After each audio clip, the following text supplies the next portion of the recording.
So for our fourth final presentation today, we have Peter Williams, who practices law full-time in Philadelphia. He's written the book, Philadelphia, the World War I Years. He also has a website, which he'll tell you about. So let's welcome Peter Williams. Thank you. Thank you all for staying. I really appreciate it. To Barry for inviting me today. Yes, I'm a lawyer. I feel bad. Academics who left here, it's the old George Goebel joke.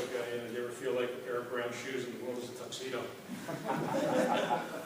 But what I'm going to do today is try to give you a glimpse, a sense of what life was like in Philadelphia 100 years ago. Kind of a look behind the window, if you will. How Philadelphians worked, how they played, how they enjoyed their leisure time, and then once the United States got into the war, how the city and its businesses and its citizens mobilized to support the war effort in any way that they could. And then when the war was over, how they welcomed their boys back home, particularly the 28th. And let's see. There we go. Okay. This is a shot of Philadelphia from South Philly looking towards City Hall on Broad Street here. This was taken in 1914. In 1914, Philadelphia covered 126 square miles. It was the third largest city in the United States, and it had about 1.6 million people. It was called the workshop of the world because within this city, it was dotted with factories, manufacturing factories, textile mills, food production, shipbuilding along the Delaware, auto manufacturing. Ford had a plant there, as well as auto car. And it was also, interestingly enough, one of the leading cigar makers in the United States. Now, the population of Philadelphia, as I said, 1.6 million, was predominantly, 60% of Philadelphia residents were immigrants. They were Irish, German, Polish, or Jewish, or Italian, either first-generation immigrants or the children of those immigrants. For example, in South Philadelphia, which was now known as Little Italy, that's where most of the Italians immigrated. It was a very congested area also. And there were, in effect, 200 people per square acre in South Philadelphia. That's how congested it was. But that's how you made the homes that they could. Now, how did Philadelphians live? Some Philadelphians lived like this. Not many. This is the home of Edward T. Stotesbury. He was a banker and a financier in Philadelphia. And this is called White Marsh Hall. It was over in Wynmoor. In those days, this was called America's Versailles.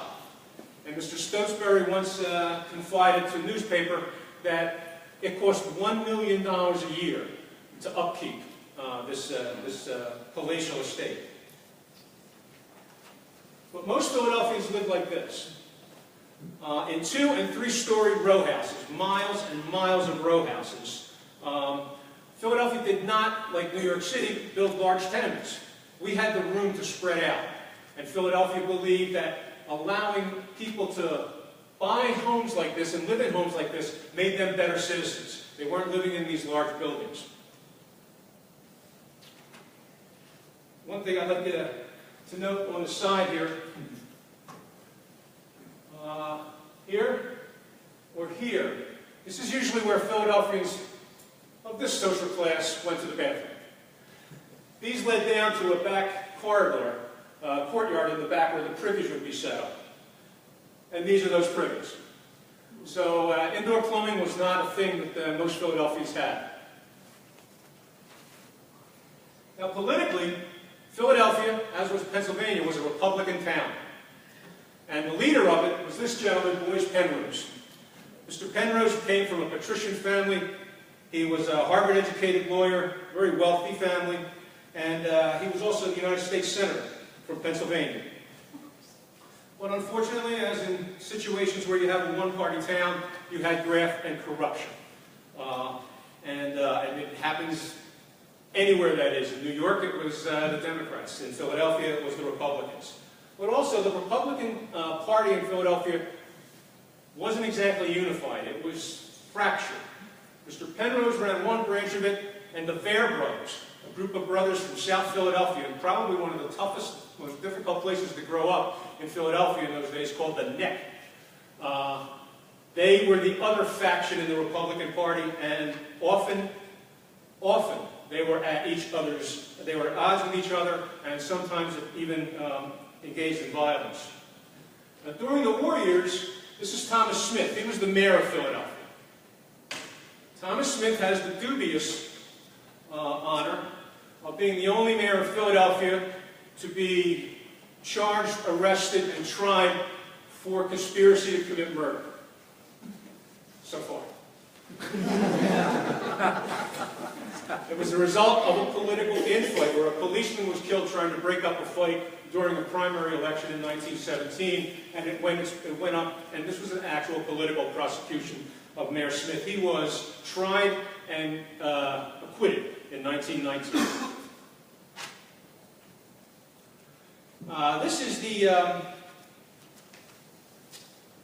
is the Cleanup Day Parade in Philadelphia, Cleanup Week Parade. Right now, 100 years ago, would be Cleanup Week in Philadelphia. These are called the White Wings. City services in Philadelphia were much different than they are today. Most of them were contracted out and done by private entities. Street cleaning, garbage collection, paving, repair, street repair, public transportation was all run by private companies in those days with contracts for the city. Cleaning up the streets was one of the most important things Philadelphians tried to do, the government tried to do. Most people got out of their homes, those little homes I showed you, and spent as much time as they could in the open air for the fresh air. And that air, because it was a factory town, was dirty, as were the streets. Also, a lot of traffic in Philadelphia was still moving by horse. And horses leave gifts behind. And that had to be cleaned up also. So street cleaning was a big deal. You had these fellows in their white uniforms, and they would go around and try to do everything they could to stamp down disease. Philadelphia had a long and lamentable history of communicable diseases. We've had cholera, typhoid, various diseases like that. One of the things that Philadelphia was terrified of in 1914 and 15 was bubonic plague. There was an outbreak of bubonic plague in New Orleans. New Orleans is a port city, a shipping city. So was Philadelphia back in those days. A lot of ships went back and forth. They were afraid we were going to catch it. The city set up the Rat Patrol. For those of you who might remember the old 60s TV show, this is in it. What happened with the Rat Patrol would go to every ship that was coming into the city and check it for rats and catch them, and if they caught them alive, test them to see if they had plague. But they also went around to the neighborhoods and tried to help people catch their own rats. In fact, Philadelphia put a bounty on rats. You could get 5 cents for turning in a live rat and 2 cents for turning in a dead one. Some people actually made a living killing, well, they wanted them all alive, but keep taking rats to the Rat Patrol, which was down on the docks in Philadelphia. Now, most Philadelphians, this is how they did their daily shopping. Obviously, there were no large supermarkets as we have today. So you would go to the neighborhood sidewalk shopping mart. That's where you got your vegetables, your fruits, meats. The most famous one that still exists today is the Italian market on 9th Street in Philadelphia. But there was one of these in every neighborhood. And not only was it where you got your shopping, it was also very much a social center. You might even notice right there the Bell telephone sign. People didn't have phones in their home for the most part. So what would happen would be, if somebody was trying to find somebody, they'd call that store up where their telephone was, and the store would say to one of the kids in the neighborhood, go find Mrs. So-and-so and tell her there's a phone call for her. So that was a way of keeping in touch with one another. But as I said, it was a social area where you exchanged gossip, exchanged news, and also, you can see the Mary Pickford movie here, advertised.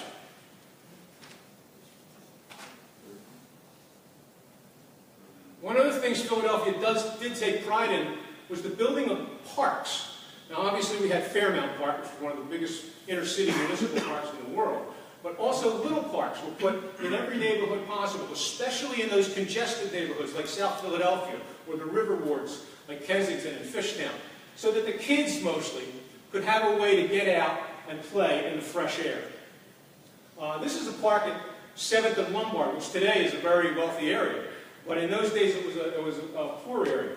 And the parks also, these parks also were used once the United States got into war as meeting places for what they used to call community sings, where people got together and sang patriotic songs and enjoyed a night out. They would have Americanization meetings there, and also with Star Gardens, as a matter of fact, was the training ground for the Jefferson Medical College Reserve Corps.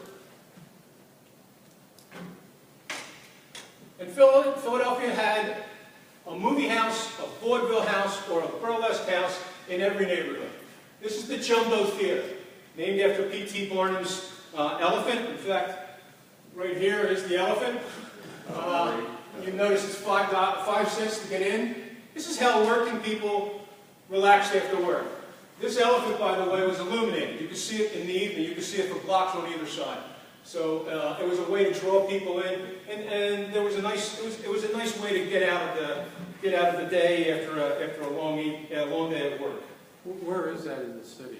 I'm sorry? Where is that located? That is now gone. It was there until a few years ago. It was down in front in Girard. Okay. It was its last incarnation was a dollar store, but it's now gone. Now, Philadelphia also had great theater. The legitimate theater, if you'd like to call it that, was in Center City, the Forest, one of the oldest theaters in the country, the Walnut Street Theater. And of course, you had the Academy of Music.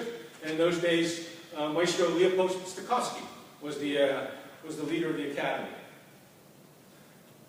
Now, Philadelphia is famous, I'm sure you people know this, for its humid summers. It can get unbearable, especially in July and August in the city, and kids will find a way to cool off. These are kids swimming in the Delaware River, which in and of itself is an amazing thing that their parents let them do, because in those days the mills and factories dumped their raw sewage into the Delaware River. And so there are these kids, they're in there, and they're just trying to cool off in the summertime. You'll note up here, you'll note up here the boys are on this side, girls are down the other side. The reason for that is a lot of these kids swam naked, and they didn't want that problem. And this is Atlantic City. Philadelphians love the seashore. The bathing suits are wonderful. They're just wonderful looking. In the summertime, people went down to Atlantic City, Ocean City, Wildwood, Stone Harbor. It was only a train ride away. You got there, round ticket was $1 on the Philadelphia and Reading Railroad. The thing was, you had to get to the Philadelphia and Reading Railroad to get over there. There was no Walt Whitman Bridge, there was no Ben Franklin Bridge. You had to take the ferry across the Delaware. And as soon as you got off the ferry, there was the train station, and you could get on and get your day in the sun in. Now, then like now, Philadelphians were sports fans and crazy about it. People followed not only the 2 professional baseball teams that we had then, but they also the amateur baseball teams and high school and college baseball teams. There were industrial teams. Baldwin Locomotive had a team. Brill had a team. They would play each other. All the shipyards had teams. And all this was reported in the daily newspapers as to what the scores were and who was doing what and where. Also, Philadelphians followed racquetball. Boxing was very big in the city in those days. There was over 12 arenas for boxing alone. I mean, Philly's always been a boxing town, and it was no different back then. Soccer was big. Rowing, what they call the Schuylkill Navy out on the Schuylkill River. Fencing, and shooting, rifle shooting, as well as pigeon racing. I don't understand how you could follow pigeon racing, but pigeon racing was reported on in the daily newspapers. Now, there was no NFL in those days, but Philadelphians followed football, mostly their college teams. And the most followed college team was the University of Pennsylvania, which went to the Rose Bowl in 1917, although it wasn't called the Rose Bowl then, it was called the East-West game, East-West Championship game. Their quarterback was this fellow, the venerable Bert Bell. Mr. Bell, when the war came in 1918, left Penn and joined the University of Pennsylvania's medical unit, which went to France. He served with them, came back, finished his studies at Penn, and then after the war, specifically in 1933, founded the Philadelphia Eagles. He was also the commissioner of the NFL from 1946 to 1959. The only sad thing is that Mr. Bell had a bad heart, and his doctors consistently told him, stop going to Eagles games. Too much bad news. Yeah. Times have Having changed. grown up with him, I know. But he didn't listen. And on October 11th, 1959, the Eagles were playing the Cleveland Browns at Franklin Field. He was sitting in the stands. There were no owner's boxes in those days. He had a heart attack and died. Watching his beloved Eagles play, and his family made sure that everyone knew there was no place their father would rather be when that happened than watching his Eagles play. He went out on his own terms. Now, as I said, baseball was a big thing in Philadelphia. It was the game. This is Shad Park. This is where the Athletics played. This opened in 1909, and it was the home of the Athletics till 1954. And the A's were a powerhouse in those days, in the early days of baseball. They won the American League pennant in 1902, 1905, 10, 11, 13, and 14. And the World Series they went to in 1910. They won the World Series in 1910, 11, and 13. And this was their leader, Cornelius McGill. He was part owner and manager of the team. He managed the A's for 50 years. Connie Mack. Unfortunately, the A's did go to the World Series. Not unfortunately, they went. Unfortunately, they lost in the World Series in 1914 to the Miracle Boston Braves. But one of the games played at home in Shad Park. This is one of the games against the Braves, and I would like you to just, take a look up here. These are the houses across from the left field wall, right field wall. The right field wall was short in those days. So the people who owned these houses, when they knew that there was going to be a World Series, they built stands on top of their roofs. And they charged people a nickel to come in. So you could watch the game. Drove Connie Mack crazy. Because he was losing money. But it took him to 1933 to have the wall raised up, the right field wall raised up. From that day forward, it's called the Spike Wall. But they would also sell snacks and lemonade. These are the Philadelphia Phillies. They played at what became known as the Baker Bowl, but in those days it was called National League Park. It was built on a dump, but when it was finished, it was considered the best baseball park in the country. The Phillies the ownership was known to be a little tight with the money. What they did for groundskeeping, instead of having a groundskeeper, they kept 2 ewes and a ram under the bleachers. And when the Phillies weren't playing, they let them out, and they would eat the grass. And that's how they kept the grass clean. Now, it was hoped, because the Phillies did so well in 1913, and the A's had gone to the World Series, that in 1914, it would be an all-Philadelphia World Series. But they were the Phillies. And the Phillies will find a way of letting you down. But they did go to the World Series in 1915. Behind the pitching of this man, Grover Cleveland Alexander, one of the greatest pitchers in the history of baseball.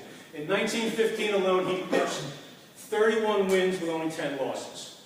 41 games. That's unbelievable. Unfortunately, the Phillies lost to the Boston Red Sox in 1915, who had a very interesting young pitcher by the name of Babe Ruth. Now, turning, of course, to the more serious matter, war. This is the Archduke Franz Ferdinand, his wife Sophie, and their children. He was the heir to the Austro-Hungarian Empire. On June 28, 1914, he was in Sarajevo on a goodwill visit, where he was shot and killed along with his wife, Gavrilo, by a gentleman by the name of Gavrilo Princip, who was a Serbian nationalist and a member of a secret society called the Black Hand. Austria-Hungary demanded of Serbia certain concessions, some of which Serbia did everything they could to fulfill, but some of those concessions they could not fulfill.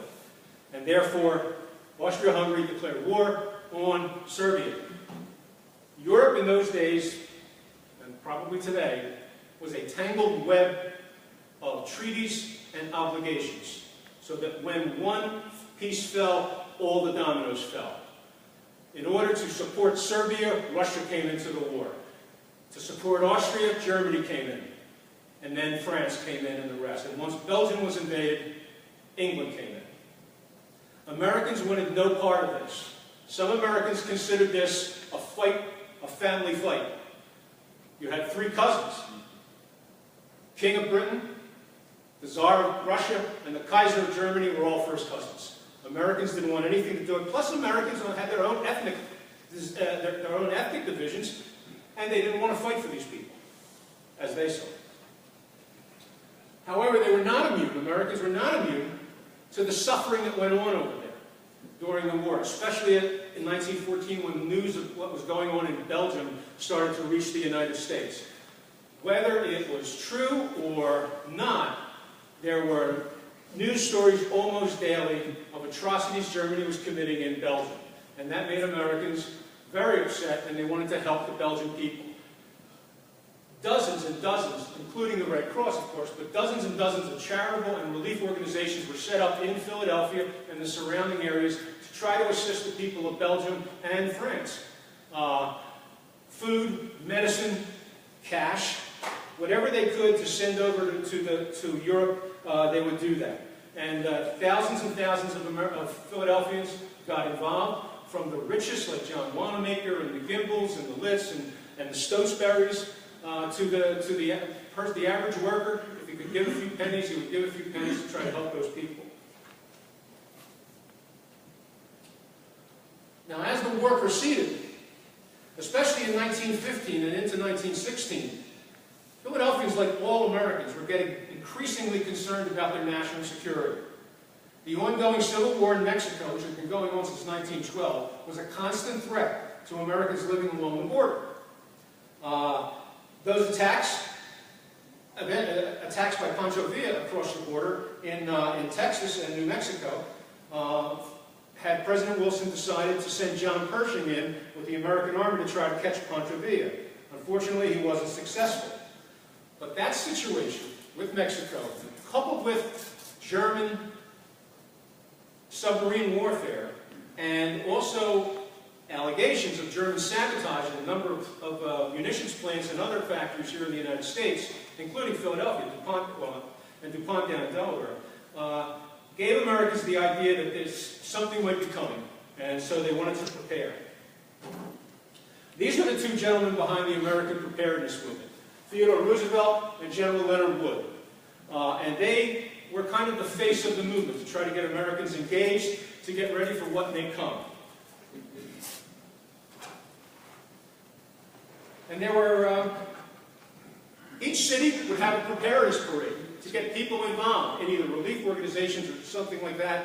And that even occurred in Carlisle. I thought I'd let Carlisle get a little, and not so much Philadelphia. This is a national preparedness parade, and these are members from the Carlisle, men and women from the Carlisle Indian School, showing that they were fully prepared to help the United States in any way they could.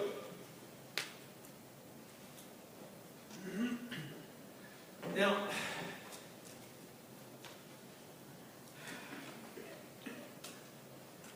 attitudes of Americans began to change, not just with the Belgian situation, but recall you had in 1915 the sinking of the Lusitania. 130 Americans died on that ship, 29 were from Philadelphia. You also had this unrestricted submarine warfare that was going on. Although Germany did stop it for a while, it started up again, and there was German involvement in Mexico that the United States, as far back as 1914, when President Wilson ordered the occupation of a town called Veracruz, a port city in Mexico. The unrestricted submarine warfare was probably the worst. Germany basically said, whether you're neutral or not, if your ship is in a certain war zone, our submarines will sink you. And Americans were offended by that and outraged by it. The straw that broke the camel's back was called the Zimmermann Telegram.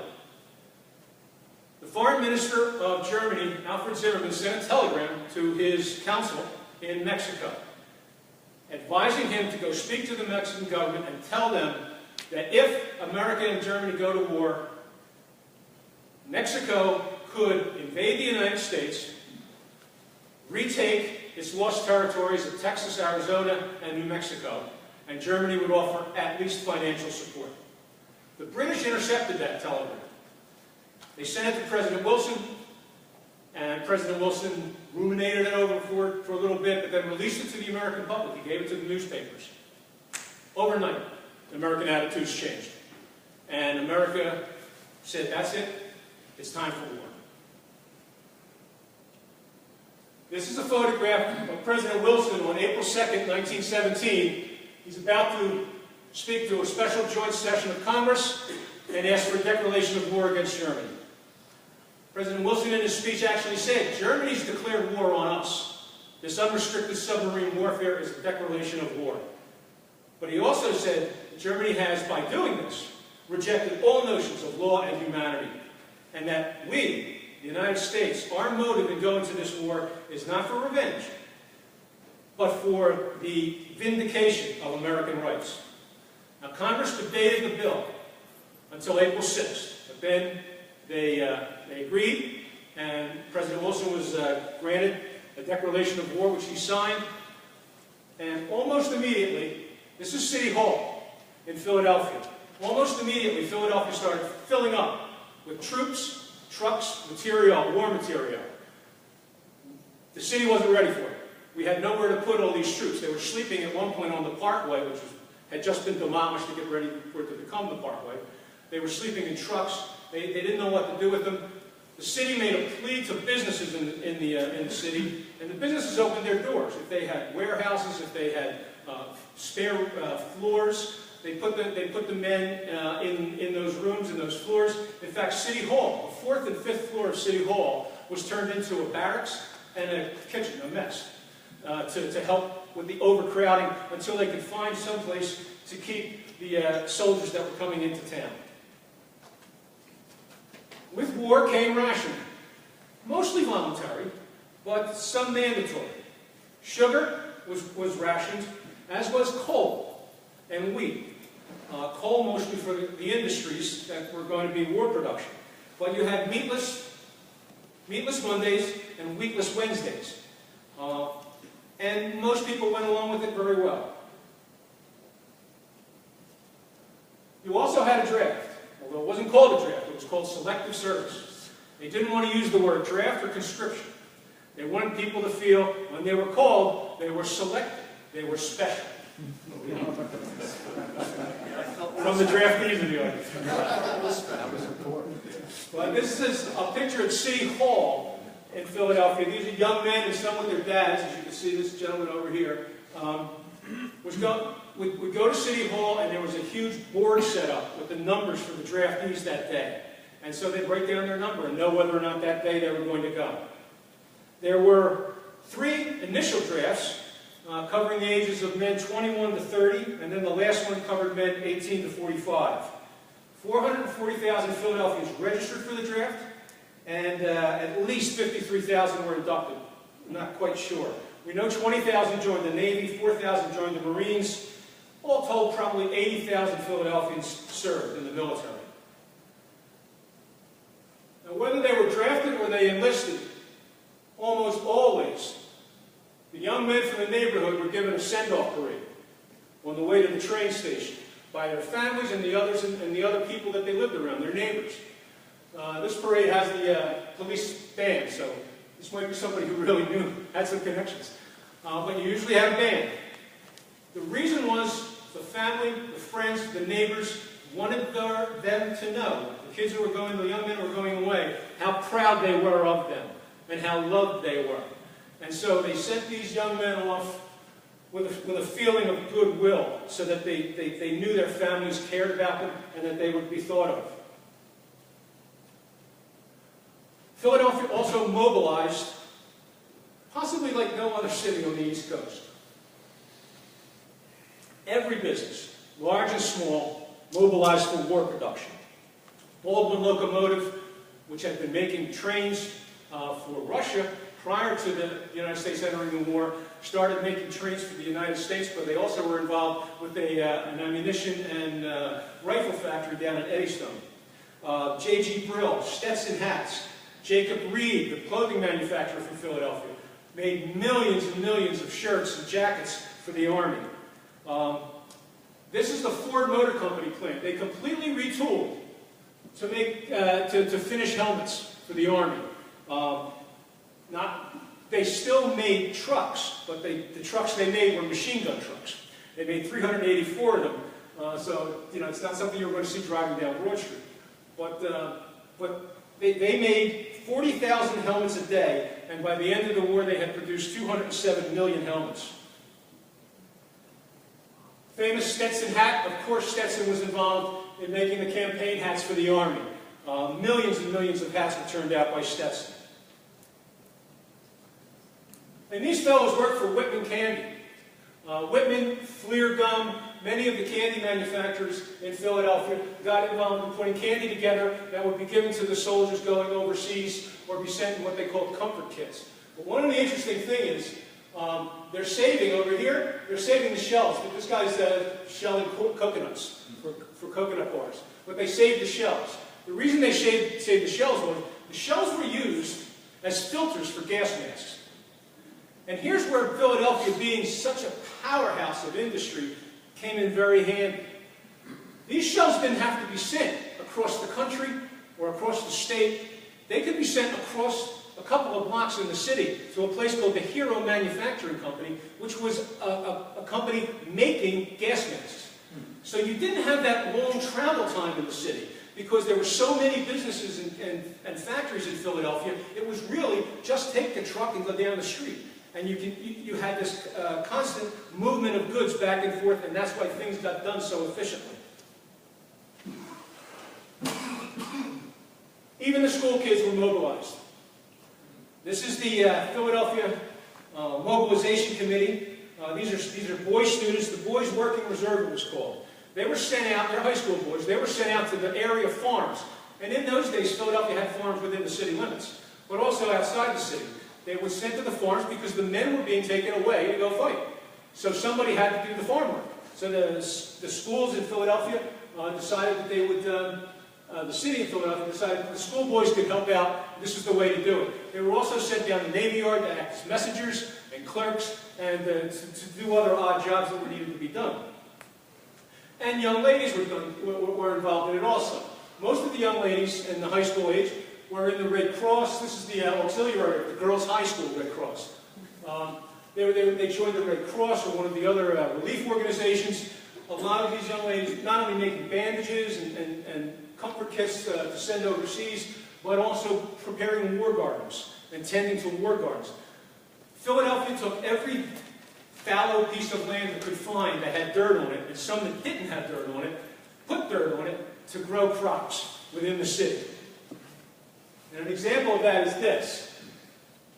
They're growing lettuce here, I believe it is. This is the roof of the Eastern State Penitentiary. The inmates did this. They decided they wanted to help. And so they petitioned the warden at the time, and he said, sure, grow a war garden. So they went up to the roof and they grew a garden. Interestingly enough, a number of inmates, a good number of inmates, enlisted in the United States military during the war. There is a plaque to those inmates at Eastern State today that you can see. It's right in one of the main hallways. Unlike other plaques memorializing those who fought to serve, on this plaque, their names aren't listed. Their inmate number is listed. So that you don't know them by their name, but just their number. I have a picture of that in my book if you want to take a look at it. A wave of patriotism swept the colleges and universities of the United States, including Philadelphia, when the war began. All schools joined the war effort in one way or another. Many of them organized what we call Student Army Training Corps. This is the University of Pennsylvania, Franklin Field. This is the first muster of Penn's Student Army Training Corps. You can see some of these young men are still in their track uniforms and baseball uniforms. They just left to go over there and have their first drill. Temple had one, St. Joe's, LaSalle, every university in Philadelphia had one. They were military officers, taught classes on the college campuses to these men, and in the military arts, if you will, ordnance, chemical weaponry, things like that, to get them ready to be officers when and if necessary.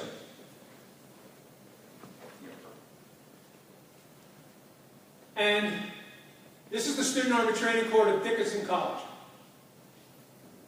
Dickinson had 250 students in the training in the Student Army Training Corps.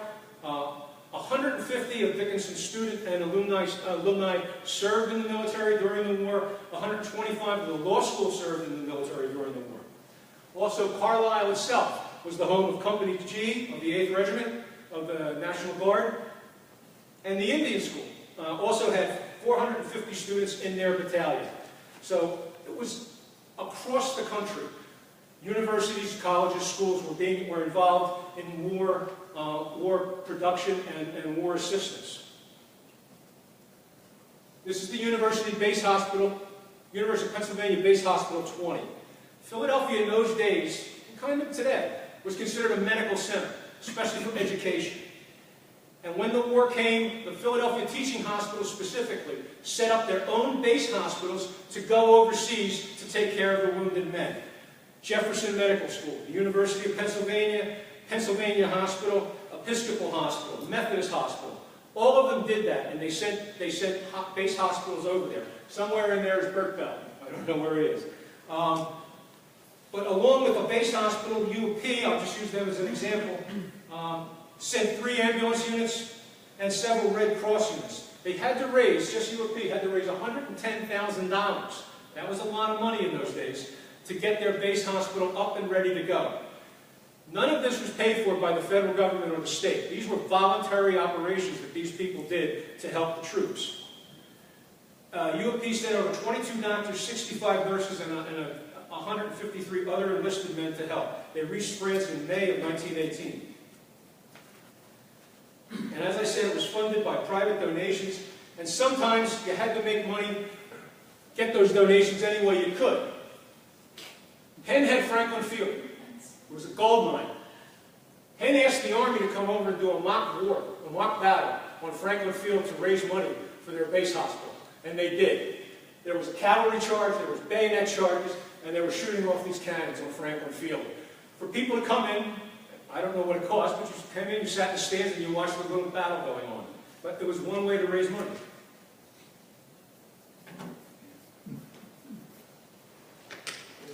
The role of women in the war effort.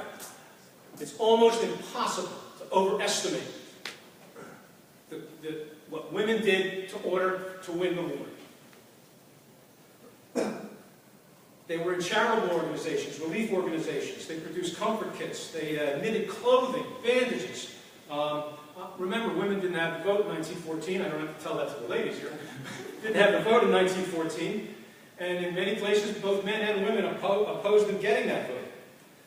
But the expansion of jobs available to women, because men were being taken out of the factories, out of the textile mills, out of the shipyards, those expansion jobs allowed women to go into that kind of work. Women were always working, but to go into that kind of work, it gave them a sense that, and also the people they worked with, the men they worked with, gave them a sense that the whole concept of suffrage should be put to rest, and we should get it over with and give women the vote. Women worked in some of the most dangerous jobs in factories in Philadelphia. These are women at the Frankfurt Arsenal in the small arms department. They produced over 231,000 incendiary cartridges. And obviously incendiary cartridges are just what their name is, they explode. And a lot of these women were injured, a few were killed working there. So it was a highly dangerous job, and people respected highly what these women were doing, and that helped change that attitude towards women and the right to vote. Women were also involved in what was called the Women's Land Army. These ladies would go out into the farms, as the young boys did, and work on the farms because there weren't enough men to do it. This lady this lady right here, that's Mrs. Stotsberg. She's the lady who owned that house, although her husband said he owned it. She's the lady that owned that house. This is in a Liberty Loan Parade, but they did yeoman's work out there in the fields to help bring in the crops. This is the photograph of the Emergency Aid of Pennsylvania. These ladies set up the organization right after the war began. They still exist today. They do wonderful, wonderful work, charitable work. And these ladies would put together what they called comfort kits, packages of cigarettes, bandages, socks. For some reason, the United States military could not produce socks for our armed forces. And they would go out and they would get all this stuff, including soap, as you can see right here. Ivory soap, that kind of stuff, and send them over to the soldiers overseas. The women also joined the military. On March 19th, 1917, the Navy became the first branch of the United States Armed Forces to allow women to enlist in non-nursing roles. And the first woman to do that is this lady, Loretta Perfectus Walsh. She enlisted in the Navy as a yeoman on March 21st, 1917. In those days, sometimes they didn't call them yeomen. They called them yeomanettes or yo women. It was a different time, obviously. But Miss Walsh, although Miss Walsh, we Philadelphians take credit for her, she was actually born and raised in Oliphant, Pennsylvania. And unfortunately, she passed away at a young age. She came down with the Spanish influenza. Although she survived that, her body was so weakened that she died a few years later of tuberculosis. But just going back, these are the yeomen. She was the first, and these are women in the Liberty Loan Parade in 1918. That's how many there were in Philadelphia. About 11,000 women across the country joined the Navy or the Marines. The Marines also had a group of women. They were called Marinettes. The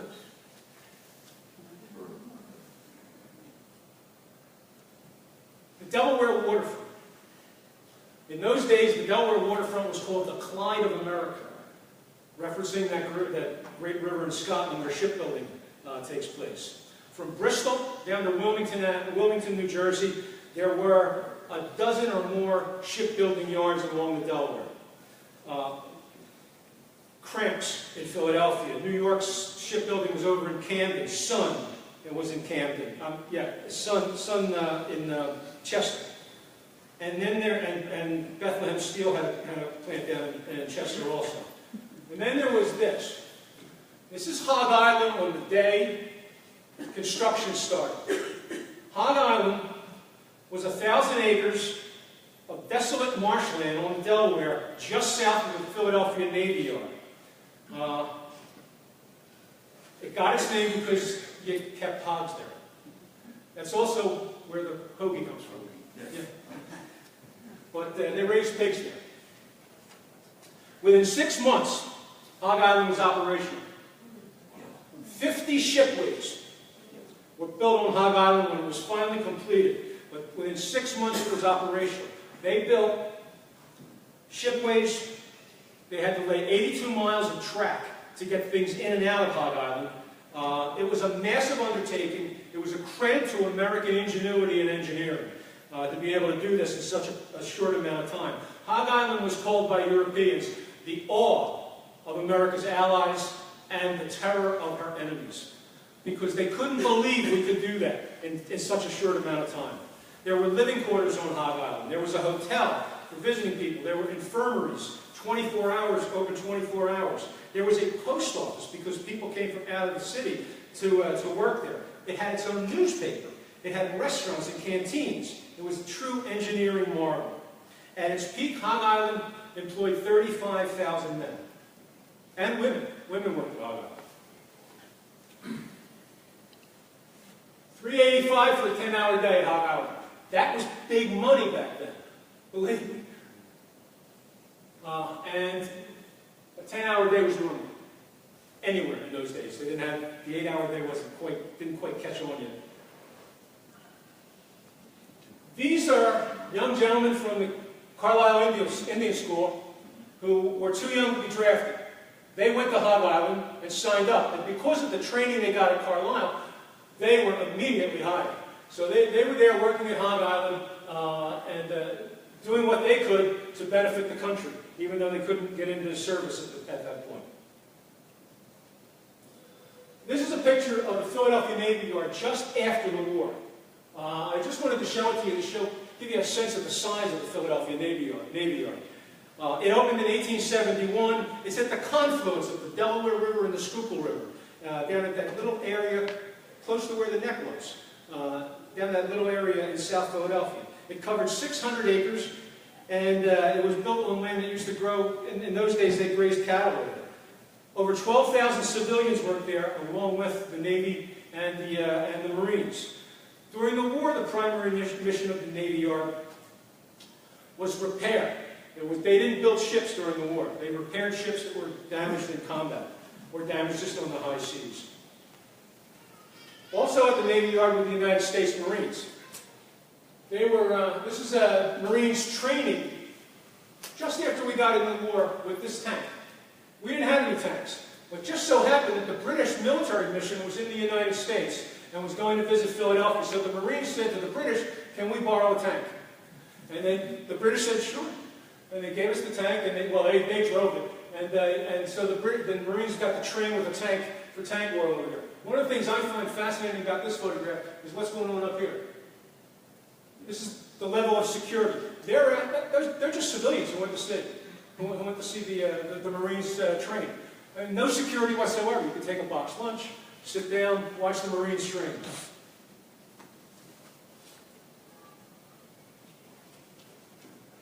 Now,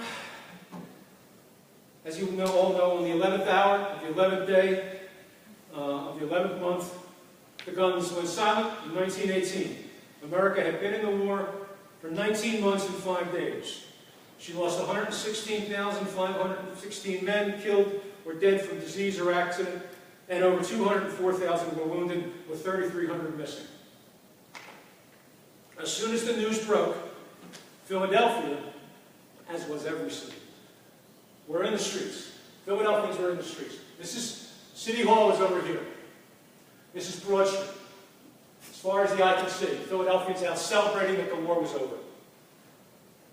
It started at dawn. As soon as they heard the news, everything closed down in the city, and people went out to pray, to their churches, as well as to have a good time and just enjoy the moment. Similar crowds were down in Independence Hall, around the Liberty Bell, which was a great gathering place down in those days also. Now, as soon as the war ended, the city began making preparations for the homecoming of the troops from Philadelphia and from southeastern Pennsylvania. Most of our troops were in the 28th Division and the 315th Infantry. And the object was show them how much we care about them and how proud we are. So the city began organizing a parade. Philadelphians do parades well. Many of the surrounding towns and cities closed down. Extra trains were put on and trolleys were put on to be able to get people into the city for the parade. The city itself requested that all neighborhoods be decorated, no matter whether you were in Center City, where the majority of the parade was going to be, or in Kensington or South Philly. Everything should be decorated because those boys that were going to be marching were coming back to those neighborhoods. That's where they lived. So they wanted everything done well. The Liberty Bell was taken out of Independence Hall and put on a pedestal outside and arrayed with flags of all the Allied nations as well as flowers so that the men could see it. The parade went from South Philadelphia, Morton Street, up Broad Street, to Chestnut Street, down Chestnut Street to Independence Hall, then over to Market Street, back up to Broad Street, and then out the almost Parkway, where stands had been set up for the relatives of members of the 28th, so that they could get a good view when their sons marched by. It ended at Shibe Park, which is a long way away. This was an incredibly long parade. It was a long way away, where Shibe Park had been open to the men.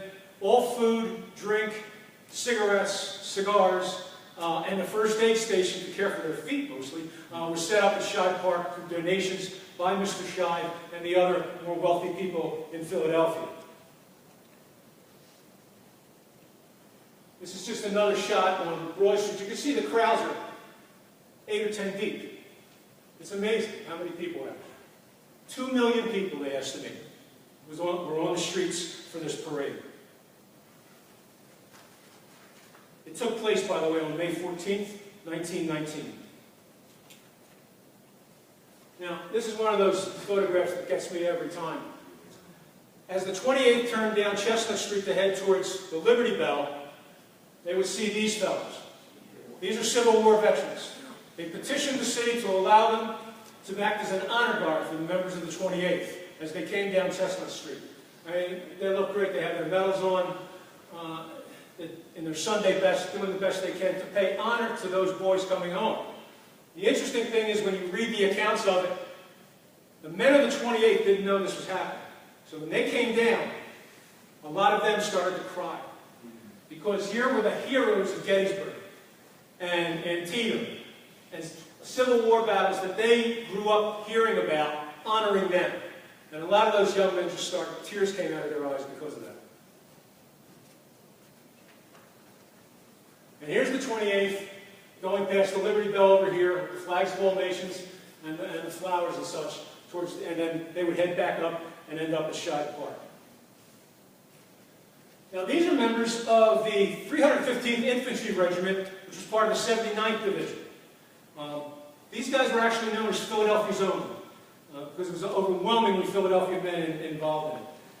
They came home about 2 weeks after the 28th parade, and they were greeted at the docks by the mayor, city officials, Red Cross workers, friends and family, of course.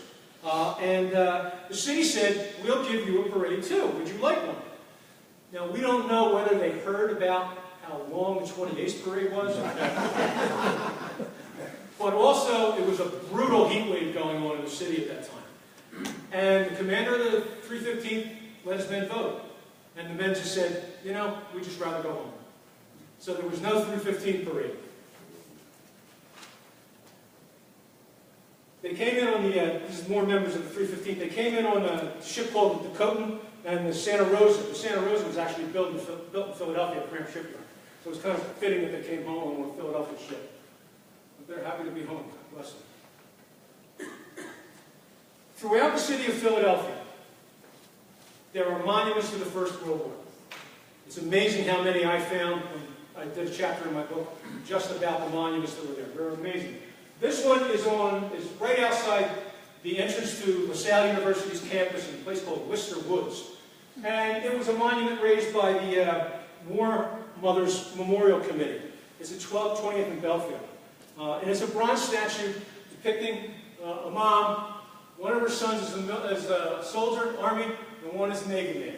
And it simply reads, "To those who served and those who died in the Great War from 1917 to 1918. It was dedicated in 1920.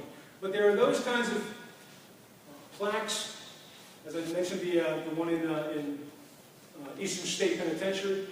There are plaques and monuments all throughout the city. Philadelphians generally don't know they're there. We walk by them every day. There's one in City Hall that I found when I was doing the book that a good friend of mine who works in City Hall had no clue. He had no clue there was a monument to World War I soldiers in City Hall. So they're everywhere. I'm sure they're in your towns, your locations too. Try to do the best we can to keep them in good shape and to have people remember them. And with that, I think I'm going to close out so that folks can get home in time for dinner. By the way, on the back table there, I laid a bunch of cards, and on those cards is the address to my website and a Facebook page. And I mentioned to you because I usually do a little today in Philadelphia, 100 years ago today, what was going on in the city, what was going on in the war. But also there's a section in there about members of the United States of the service from Philadelphia and the surrounding areas who were awarded medals, and other stories about what was going on in the city 100 years ago during the war. pick up a business card. Feel free to stop in and take a look around there and give me any comments you might think are good. Thank you very much.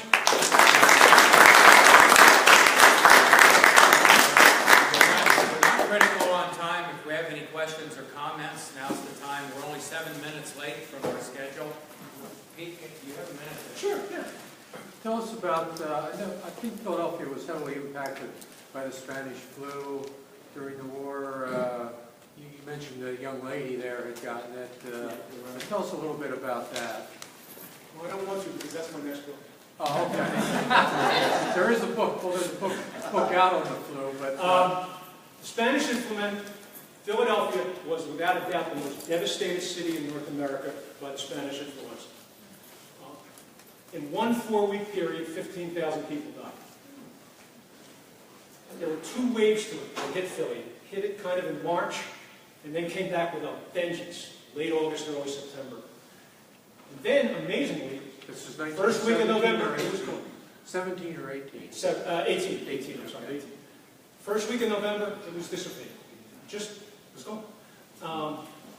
But when it was here, it was absolutely terrible because people didn't know what to do.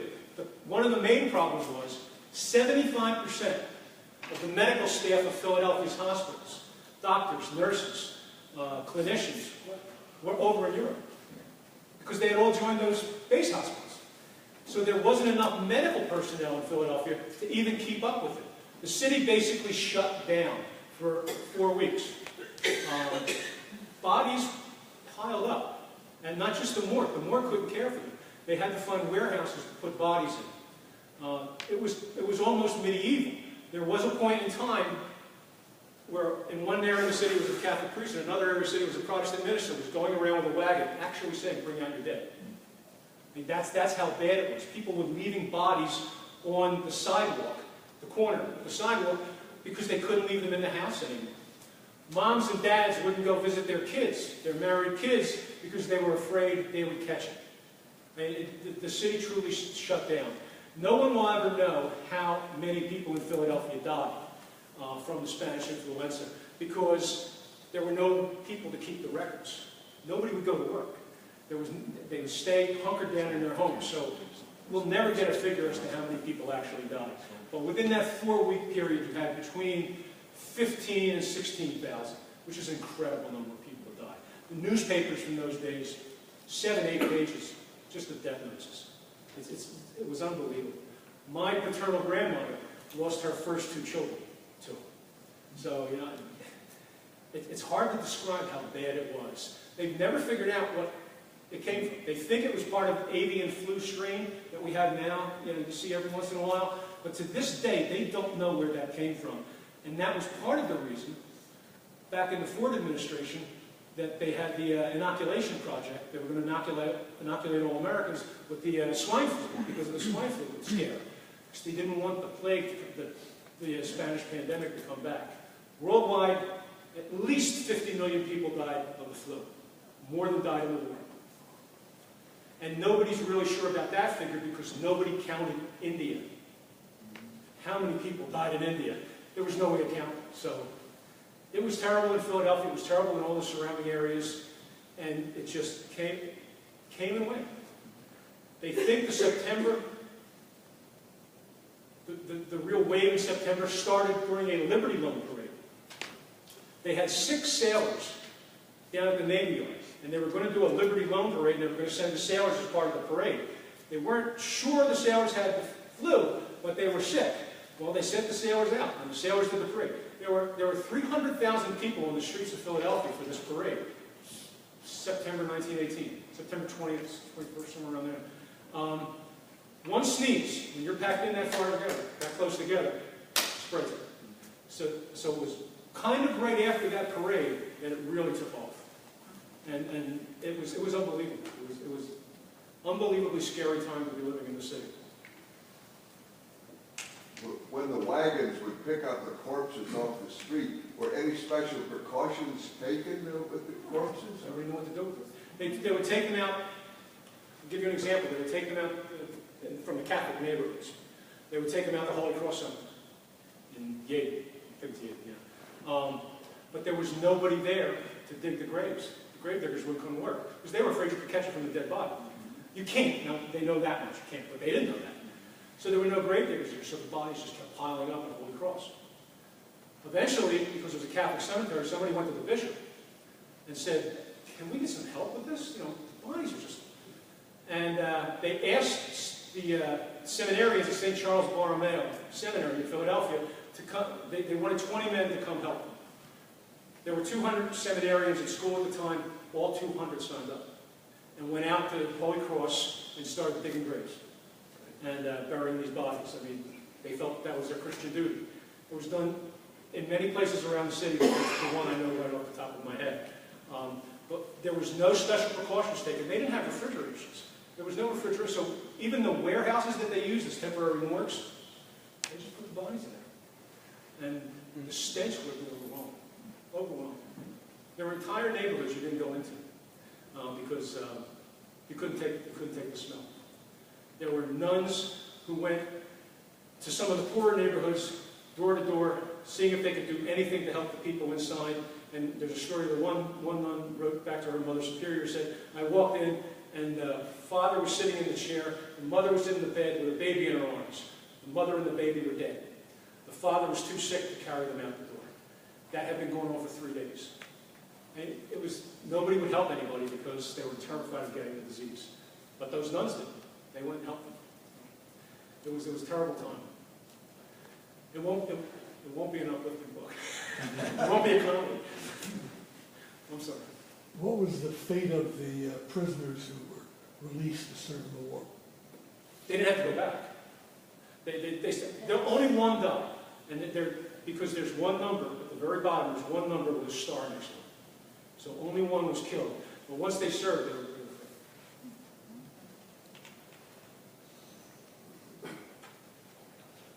And that's a great tour if you're in Philly, Eastern State Penitentiary. I mean, Capone was there, you know, they play that part up, and it's a great tour to go. I'm sorry. You were talking about the World War I monuments in Philly. Just change the area a little bit. I did a tour of Europe one time, and it was all World War I monuments over there also. And Hitler never destroyed them when he overrode the country. They said he respected those old World War I monuments. Even the devil. Yeah. That's just amazing. I figured he would have leveled them because they're American monuments that he didn't. And he didn't touch them. I never thought of it because they were built in the 20s and 30s before the war. I never thought that he had the opportunity to do anything. Anyone else? Well, this is the book, Philadelphia, the World War I Years, one of my favorites. They have this at the bookstore on our way out. Pete, I want to thank you for being here with us. Our certificate of appreciation. I'm sorry we don't have the first class ticket to Paris, but this is our appreciation, and thanks so much. Thank you very much.